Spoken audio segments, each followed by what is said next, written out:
Christmas, fellow Deadheads of the multiverse. Welcome to another fun-filled episode of Chillin with Deadpool. That's right, I'm your host with the most, as per usual, Pirate Master Deadpool Supreme. As many of you are aware, the new year 2024 is about to end, literally tomorrow. No, because believe it or not, it's New Year's Eve. And today is my official last working day of the year before the season. The work week resets in the new year. So I figured that today would be a perfect day to go, and what better way to end 2024 than with a bang? And who better to kick off that bang than with the legendary Merc with the Mouth, i.e. the regenerating degenerate himself, Deadpool, or yours specifically, yours truly. That's right, and to celebrate, I've got something very special planned for all of you today on today's live stream. It's this.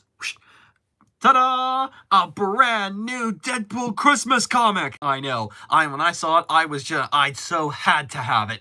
Pool's Pool Party, featuring all three animals, Deadpool along with Dog, and the two new ones, Cat and Mousepool. Just look at these two. Look at them in their little Deadpool outfits. You cannot tell me that these two would make perfect additions to the Deadpool Corps. Come on, they're so adorable, and look at all the carnage that these guys have left behind them. This fits them bill perfectly, and so on and so forth. All right, so like I said, this Christmas comic came out I think around this year, and I think it's the only one I think. But anyway, enough of gab. Let's get into the real fun, shall we?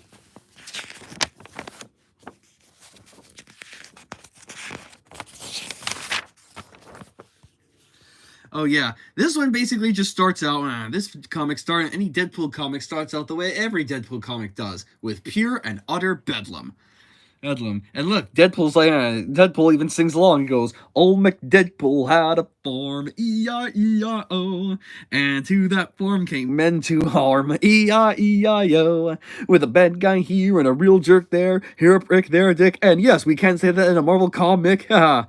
And yes, actually, you can say that because they're in a Marvel comic, and the fact, and so on and so forth. Anyway, so old McDeadpool draw the alarm, E-I-E-I-O, and to that farm there came a dog, E-I-E-I-O, emerging through a parting fog, E-I-E-I-O, with a growl here and a snarl snap there, here a bite, jaws tight, now they're running for their lives, drag him back to Deadpool's farm. E-I-E-I-O. I swear to God, this is not only a good song. I swear to God, I'm not the only one who is reading this song and reading this and singing this in my head. I swear to God, and this is exactly how it's written right here. And next there came a vicious cat. This cat right here. E-I-E-I-O, who laid them out in seconds flat. E-I-E-I-O. With a claw swipe here and a hiss bite there. Here a scratch, quick catch to an eye that she'll detach. And yes, believe it or not, that's actually the guy's eye that she detached. And look at that. She's even licking herself covered with blood. And from her victim on the farm, E-I-E-I-O. Wait, what's that? It's a little mouse, E-I-E-I-O. Creeping quietly from the house, E-I-E-I-O. With a scurry up here and a freak 'em out there. Then unsheath razor teeth, sever ankles underneath. Make him scream on Deadpool's farm, E-I-E-I-O. And when the carnage finally ends, E-I-E-I-O. McDeadpool greets his meets his furry friends, E-I-E-I-O. Oh yeah. Another day at Deadpool's farm, E-I-E-I-O. And check this out, there's even an appearance from Dogpool, both in the comic and the new MCU edition. That's the one. And get it with an uppercut. With another mic here and a slipping butt there. Here a much there. I might get him with an uppercut. Thanks, MCU Dogpool. Yep, that's right. We got all the Deadpool dog animal variants here, right here on this here farm. Dog of the Bone. So this basically just tells the story of Dogpool finding Oh wait, he takes down. Oh, this is just disgusting. He finds Deadpool impaled on the side of a rock because with axes and stuff. Because of course he is. So you know what this? You know what he does? He literally takes one of his arm bones. Goes it, and then buries the thing. And he chews on the flesh, on Deadpool's remaining flesh, of his arm bone. I mean, seriously, that's disgusting. But look, oh, see, there's a happy little son. The son of this guy looking up on Dogpool. And so he actually goes and buries the thing. I mean, he buries it out here, and then he takes it and he cuddles up with it, and then here it is. Oh, and guess who comes to stop the fun? If it ain't this world's Wolverine. He drops the bone, and then he just basically sends him another one. He goes, "Batch." See, ain't that something sweet? And then of course it's just another Dogpool comic of Dogpool just trying to find the perfect spot to take a leak. He tries, but the fire extinguisher is already marked by another dog, and then tries to find a tree, but apparently Lockjaw, who's apparently look at that, look at this. He pisses so much it becomes a literal river of piss. That's disgusting. Oh wait, and then he tries to go to the men's room, and nope, they're not having it, even though it's the right thing to do. And apparently it was so bad that all the villains and stuff are just. Oh no, wait, never mind. It's not even that bad. The villains are just drunk. And then he tries to go to the school, but Wolverine's like, "Nope, think again, bub." And then he tries to go to Asgard to try. Look, he even tries to go take a leak on Loki's statue, which I would totally admire. Hell, if he's not going to be doing it, I sure as hell would, because that guy is a douche. But then here it comes. Oh, Loki's cat. Because, of course, Loki would have a cat. As I honestly thought he would have had the alligator Loki because he is just downright adorable. And he chases him literally down the Rainbow Bridge back in Asgard. And look, here we go. And look, ladies and gentlemen, it's the debut of Kidpool. And I'm not talking about the MCU, and I'm talking about the comic book version. I'm talking about the MCU version of Kidpool, the one that was played by Inez Wilson. Inez Reynolds, Ryan Reynolds' daughter. And yes, that is the right name for it. So yeah, there's Kidpool and then Dogpool as the dog. It's like, what's the matter, boy? Timmy got caught in the well. It's like, then lead the way. And you got Headpool in the background, though, hanging up his shirt. Oh, and look, you got Lady Deadpool working on fixing up a car. So they arrive to the well, and of course they find Deadpool stuck inside the well. And instead of actually helping him out, in true Deadpool fashion, they just straight up laugh at him. So yeah, these are what Deadpools are. True neutral agents of chaos. They'll find Deadpool, but they won't help, they just want to laugh at him. So it's like, oh, and they take selfies right near Deadpool's humiliating body. So then they send it to Ladypool and Headpool, and even Logan. Yeah, and believe it or not, even Logan's included in the Deadpool Corps group chat. Because why not? It's like, good boy, I really needed that. Now let's get you a treat. So it's like, can someone please help me? Oh, and here's one where Deadpool and his guys are in the Deadpool Corps goes to a local bar in Boston to try to get free beer. The barkeep just says no dogs allowed. Oh, look at this, says no Yankees, no dogs, which makes sense, which is totally on par for Boston since they're fans of the Red Sox. But then again, you probably wouldn't have needed me to explain that. And it's like, barkeep, this is no ordinary dog. He can talk. I was like, oh yeah? Prove it. Of course, Deadpool, being Deadpool himself, tries to ask them very simple questions. Okay, boy, what's on top of the house? Roof. It's like, well, how does Tony look after a night with Emma? Rough. Ha! It's like, who's the greatest baseball player of all time? Ruth. Yeah, because Babe Ruth. And it's like, here it says, man, enough of that malarkey. Get him out of here. You think I should have said Ted Williams? And he says, you know what, screw that. Here's a free beer on the house. Barkeep is so flabbergasted by it, it's like, drinks on the house, yeah. They fall asleep drunk, but guess what? As it turns out, it was actually Kidpool with a microphone strapped onto Dogpool's collar. He's like, got any bourbon? But nope, he or she, whatever, is stuck with apple juice. Ha! So it's like, sorry kid, you are definitely not of drinking age. You may be a Deadpool, but you sure as hell ain't drinking no bourbon. On the scent. Oh, this is one where Dogpool, Wolverine, Catpool, or Wolverine, Dogpool, Catpool, Mousepool. Oh, look at that. Mousepool's even just playing a game of Mousetrap. Mousepool. Oh, look at this, and they're on the metaphysical set of Deadpool Wolverine. They travel far and they pass the Fantastic Four, the Xavier Institute, the Shield, Wakanda, all this stuff just to find Deadpool. In an outhouse, it just says that Deadpool has literally taken a nationwide crab, and apparently it's so bad even all the animal variants do not want to go in there. And look, we got some comments. It's like, your brother says hi. He says, I love comics. 3 hearts plus 1 mushroom says hi again. So, hello there. Thanks for joining. And, of course, now we join to Old Habits Die Sneezing. So, it's basically Catpool just causing nonsense on Atlan, located on the blue area of the moon. So basically they say, Catpool wants to get some tuna that's right near the tuna fish sandwich. But unfortunately, Black Bolt has come down with a cold. So absolutely silence, because Black Bolt can, if you've heard anything about the Inhumans, which I doubt, but in any case, Black Bolt's voice is so powerful that only a whisper can level an entire mountain, and his voice can shatter an entire Kree warship, depending on how loud he's even talking. He's trained himself to keep himself incredibly silent, and only communicates with his wife Medusa via antennae-based telepathy.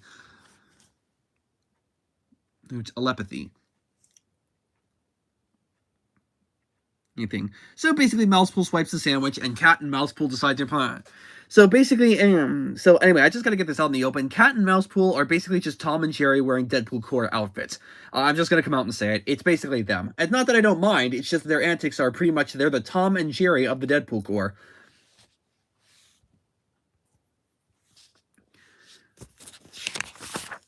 And everything. So he basically, Catpool basically traps Mousepool within a compression pad. He tries to eat the sandwich. The mouse breaks free. Then they get into all sorts of shenanigans, dropping the vase, and then basically vase, and then the flowery petals from the broken vase causes Black Bolt to sneeze, and literally destroys the entire medical wing. And look, Mousepool gets the sandwich, and Catpool is like saying, "I hate you so much right now." So yeah, this is basically just a Tom and Jerry comic if they join the Deadpool Corps. Not that I mind, you may add, because their antics have been going on for decades.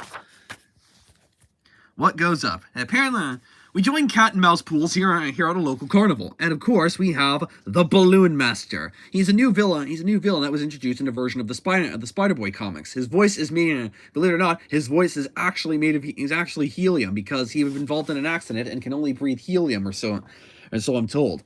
Or maybe, no wait, I think that's Helios or something like that. But anyway, what's creative about Balloon Master is that he basically can construct anything that he can construct out of balloons that can come alive and then attack them.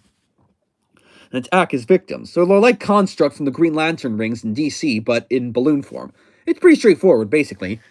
Oh, look, and he's even giving he's like, "What's that, little friend? You'd like one of yourself?" But of course. See, it just goes to show that even if villains have soft spots for animals. And then here's what Cap will basically just pops him and goes, "I wouldn't do that if I were you, friend." And they're like, "What? Why?" He goes, "Alive, live, my children, and attack." So basically, the Balloon Master has his balloon constructs basically just attack the children and everything. So Balloon Mousepool attacks Catpool, and Catpool basically just uses his claws to swipe everyone else. He goes, "This has been fun, but it's time to fly." So Cat and Mousepool decide, you know what, this guy's been a dick to both of us, so we're gonna take him out once and take him out. So they use the remains of a balloon as a makeshift slingshot and please the mouse at the balloon, popping him with his teeth. And as a balloon, and anyway, thanks to Cat and Mousepool, Balloon Master is hereby arrested, and the children's carnival is safe. But not before the two get back to old habits and start running away. And the clown's like, you guys seeing this? I've been working here for God knows how long, and even I get tired of this. The very last issue of this, and yes, believe me when I say that this is the very last issue of this comic, or maybe the last 2 issues of the comic, is basically that Cat, Dog, and Mousepool all run to Mackenzie's office. Mackenzie is the guy who basically wrote the very comic they just starred in. So it's like a Deadpool kills the Marvel Universe comic, but it's a lot less gruesome.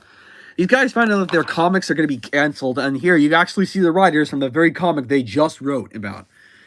They're pitching all these sorts of new ideas and everything. And look, you even got Gwenpool over here. She's basically like the one, she's like a beyonder because her reality, which is basically our reality, lies beyond the Marvel multiverse.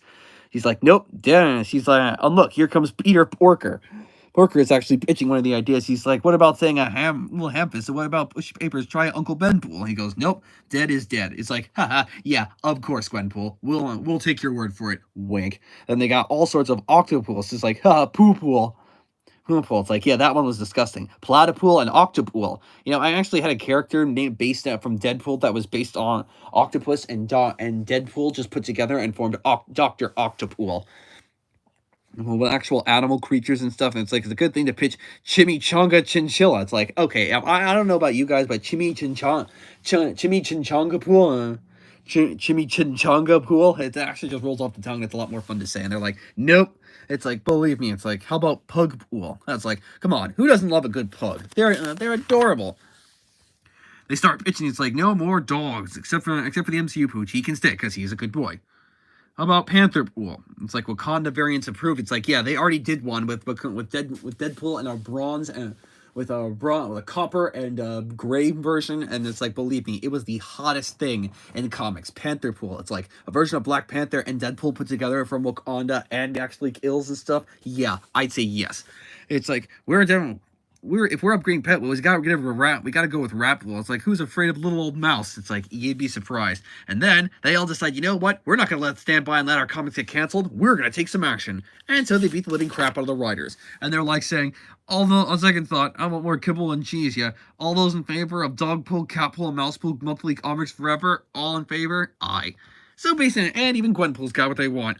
And look at that. They all signed a Marvel contract with each of their paw prints as unique signatures, because apparently that's how animals sign. Animals sign, because I don't know if they don't know how to write, or much less maybe read. Oh, look at that. It's like a baby mouse pool. So basically they come, and here comes Santa Claus. And you'll notice that Claus is spelled with A-W-S instead of just, well, the regular spelling.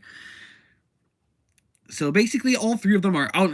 So all three of these pets are the pet pool gang are waiting up for Santa Claus, and he comes down the chimney, and then of course they think he's an intruder, so they bonk him on the head with so they just bonk him upside the head. And Deadpool says, "This ain't good. Guess you should prepare yourselves to take flight, cause no time to waste. Grab the presents and make haste." So they all start. So they pile into Santa's sleigh, and you got a whole bunch of animals controlling literally other animals, with the reindeer and everything. And Deadpool starts singing, "Here Comes Santa Claus." So they basically, like Brian and Stewie did in that Family Guy episode, Catpool, Mousepool, and Dogpool all break into the people's houses, eat the milk and cookies, and leave presents. And of course, they end up leaving the wrong ones, like saying, the kid's like, "I asked for a doll," but instead he ended up getting the Magdalene Grimoire, one of the deadliest spell books in all of MCU history. And the dad's like, "Well, guess old Santa Claus came last night." And of course, instead of milk and cookies, they ended up raiding the refrigerator, eating turkey, cheese, and of course, and is that chocolate?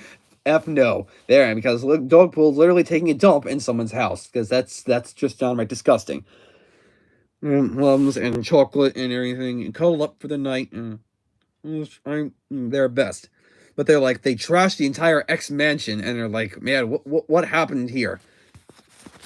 And look, yep, that is just disgusting. Wolverine does not like that. And of course, at the very end of it all, the pet pools return to see Deadpool recovering alongside St. Nicholas with the thing of hot cocoa. And Deadpool's playing with Mousepool. Deadpool's playing with Catpool using a laser pointer, and it says "Inspire joy and love with dearest friends and family." It goes, "Ho, ho, ho, but Santa Claus rides tonight. Bow wow, yippee yo, yippee yay." And so, yeah, that's basically it. This is basically just the whole Deadpool comic in a nutshell. It's very short, and the only thing I do have wrong with it is that it wasn't long enough. It's like, come on, there was so much you could do with them. But hey, this is just the first comic. Maybe there'll be a lot more coming out in the new year. Who knows? Will there be? I don't know. But given how popular the Deadpool Corps is right now, especially with their movie, with how their appearance in Deadpool and Wolverine, I have no doubt in my mind that that the Deadpool Corps is definitely making a comeback. I've been friends with it since I first watched their videos on the Comic Storian channel, R.I.P. Benny Potter, or Porter, whatever his name is, but rest in peace, dude. You really helped to make my childhood, or at least my young adolescence, favorite videos a good one. But yeah, anyway, feel free to pick up a copy of Pet Pool Party at your local comic book store or on Amazon or wherever comics are sold. And yeah, that basically just about does it for all of us here at Chillin' with the Pool. That's right, I'll be taking a few weeks off and then I'll be back to review a brand new comic. Will it be Marvel? Will it be DC? Who knows? All I can tell you is the new year is looking bright, especially the first month of January. It is filled with unlimited possibilities and so on and so forth. So, from all of us at Chillin' with the Pool, I hope you've had a wonderful Christmas and I hope you guys have a very happier new year. Until next time, true believers, Excelsior!